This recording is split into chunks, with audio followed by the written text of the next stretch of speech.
ایران کا بڑا فیصلہ، پاکستانی آئل ٹینکر کو آبنائے ہرمز سے گزرنے کی خصوصی اجازت۔ عالمی سمندر حدود میں بڑی ہلچل، مشرق وسطیٰ میں جاری شدید جنگی تناؤ کے دوران ایک غیر معمولی خبر سامنے آئی ہے۔ ایران نے اپنی سخت دھمکیوں کے باوجود پاکستان کا جھنڈا بردار بحری جہاز کراچی کو آبنائے ہرمز عبور کرنے کی باقاعدہ اجازت دے دی ہے۔ رپورٹ کے مطابق یہ گزشتہ کئی ہفتوں میں پہلا موقع ہے کہ کسی غیر ایرانی بحری جہاز نے اپنا لوکیشن سسٹم آن رکھ کر اس انتہائی حساس گزرگاہ کو کامیاب سے پار کیا ہو۔ پاکستانی افرا میکس ٹینکر جس پر ابوظہبی کا خام تیل لدا ہوا ہے، 15 مارچ کو ایرانی حدود میں داخل ہوا اور چند ہی گھنٹوں میں آبنائے ہرمز کو عبور کر لیا۔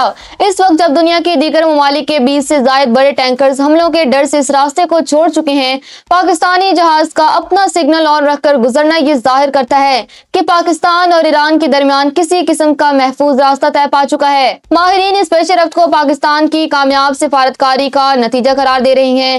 جہاں ایران نے دیگر ممالک کے لیے اس راستے کو تقریباً بند کر رکھا ہے، وہاں پاکستانی جہاز کو ملنے والی یہ رعایت عالمی منڈی میں تیل کی فراہمی کے لیے ایک اہم موڑ ثابت ہو سکتی ہے۔ ٹینکر کراچی اس وقت خلیج عمان میں اپنی منزل کی جانب رواں دواں ہے۔